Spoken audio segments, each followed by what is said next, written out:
আসসালামু আলাইকুম এভরিওয়ান। আপনি যদি নতুন নেটিস রাউটার কেনার পরে রাউটার সেটআপ বা কনফিগার করতে চান কিংবা পুরাতন নেটিস রাউটার রিসেট করার পরে সেটআপ করতে চান, তাহলে এই ভিডিওটি আপনার জন্য অনেক হেল্পফুল হবে। আপনারা যে রাউটারটি দেখতে পাচ্ছেন সেটি একটি পুরাতন রাউটার। এই রাউটারটি রিসেট করব, রিসেট করার পরে রাউটারটি সেটআপ করব। আপনারা ঠিক একই নিয়মে নতুন রাউটার সেটআপ করার জন্য চার্জিং লাইনটি এখানে দিয়ে নেবেন এবং আপনার মেইন যে ইন্টারনেটের লাইনটি রয়েছে সেই লাইনটি ওয়ান পোর্টে দিয়ে নেবেন। কেবলগুলো সংযোগ দেওয়া হলে চার্জিং পোর্টের পাশে ডিফল্ট নামে একটি বাটন দেখতে পাবেন। এই বাটনে চাপ দিয়ে ধরে থাকতে হবে। যতক্ষণ পর্যন্ত সবগুলো লাইট জ্বলবে না ততক্ষণ পর্যন্ত ওই বাটন থেকে আঙ্গুল সরানো যাবে না। রিসেট বা ডিফল্ট বাটনে চাপ দেওয়া অবস্থায় সবগুলো লাইট জ্বলা পর্যন্ত আমাদের অপেক্ষা করতে হবে। দেখতে পাচ্ছেন সবগুলো লাইট জ্বলে উঠেছে, তার মানে আমাদের রাউটারটি সম্পূর্ণরূপে রিসেট হয়ে গিয়েছে। এবার প্রথম স্টেপ এখানে শেষ। দ্বিতীয় স্টেপের জন্য চলে যাব মোবাইল স্ক্রিনে। চলে আসলাম মোবাইল স্ক্রিনে। মোবাইল স্ক্রিনে আসার পরে আপনার মোবাইলে যে ওয়াইফাই অপশনটি রয়েছে সেই অপশনে যেতে হবে। ওয়াইফাই অপশনে যাওয়ার পরে আপনার নেটিস রাউটারটি সার্চ করতে হবে। এখানে সার্চ করার পরে উপরের দিকে লক্ষ্য করলেই আপনি আপনার রাউটারের নামটি পেয়ে যাবেন। এবার নামের উপরে ক্লিক করে আপনাকে পাসওয়ার্ড দিয়ে রাউটারটির সঙ্গে কানেক্ট করতে হবে। কানেক্ট করার জন্য আপনি যদি রাউটারটির পিছনে লক্ষ্য করেন তাহলে একটি পাসওয়ার্ড দেখতে পাবেন। নেটিস রাউটারের পাসওয়ার্ডই হচ্ছে পাসওয়ার্ড। এই পাসওয়ার্ড দিয়ে আপনাকে নেটিস রাউটারটির সঙ্গে কানেক্ট করে নিতে হবে। মোবাইলটি রাউটারের সঙ্গে কানেক্ট হওয়ার পরে একটি ব্রাউজার ওপেন করতে হবে। আপনি চাইলে ক্রোম ব্রাউজারটি ওপেন করতে পারেন। ব্রাউজারটি ওপেন করার পরে চলে যাব অ্যাড্রেস বারে। অ্যাড্রেস বারে গিয়ে টাইপ করতে হবে netis.cc।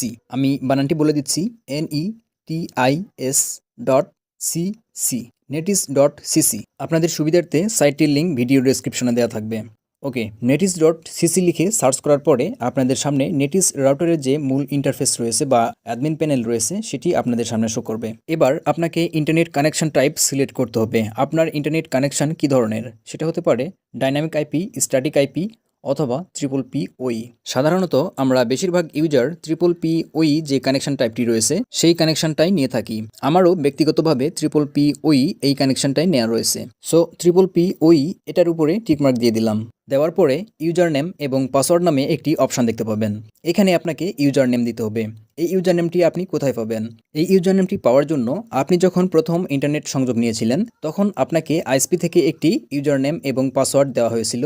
সেই ইউজার নেম এবং পাসওয়ার্ড এখানে দিতে হবে। অবশ্যই আপনাকে নির্ভুলভাবে ইউজার নেমের জায়গায় ইউজার নেম এবং পাসওয়ার্ডের জায়গায় পাসওয়ার্ড দিতে হবে। আমাকে আইএসপি থেকে যে ইউজার নেমটি দিয়েছিল সেটি আমি ইউজার নেমের জায়গায় দিয়ে দিলাম।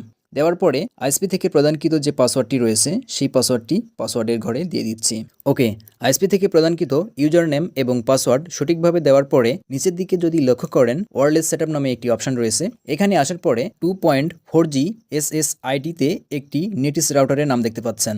এখানে আসার পরে এই নেটিস রাউটারের যে নামটি থাকবে এই নামটি কেটে দিতে হবে। নামটি কেটে দেওয়ার পরে এখানে আপনাকে যে কোনো একটি ইচ্ছে মতো ওয়াইফাই এর নাম দিতে হবে। আপনি আপনাদের ইচ্ছে মতো একটি ওয়াইফাই নাম দিয়ে নেবেন। এখানে আমি আমার নামটি দিয়ে দিলাম। তারপরে নিচের দিকে যদি লক্ষ্য করেন পাসওয়ার্ড নামে একটি অপশন দেখতে পাচ্ছেন। এখানে ডিফল্টভাবে একটি পাসওয়ার্ড দেওয়া থাকবে, সেই পাসওয়ার্ডটি কেটে দিবেন। কেটে দেওয়ার পরে আপনি আপনার ইচ্ছা মতো একটি পাসওয়ার্ড সেট করবেন। পাসওয়ার্ডের জন্য সর্বনিম্ন 8 ক্যারেক্টার থেকে শুরু করে সর্বোচ্চ 63 ক্যারেক্টার ব্যবহার করতে পারবেন। পাসওয়ার্ড ব্যবহার করার ক্ষেত্রে অবশ্যই নাম, নাম্বার এবং সিম্বল ইত্যাদি ব্যবহার করে পাসওয়ার্ডকে স্ট্রং করতে পারেন।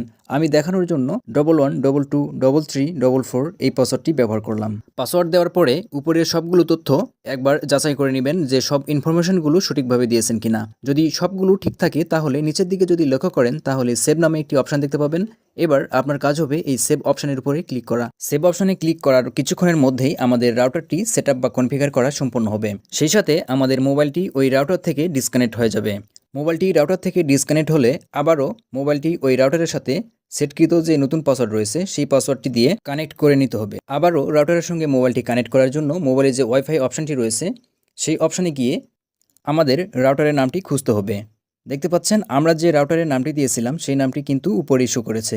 এবার ওই নামের উপরে ক্লিক করে আবারও আমাদের সেটকৃত যে নতুন পাসওয়ার্ডটি রয়েছে সেই পাসওয়ার্ড দিয়ে আবারও আমাদের মোবাইলটি ওই রাউটারের সঙ্গে কানেক্ট করে নিতে হবে।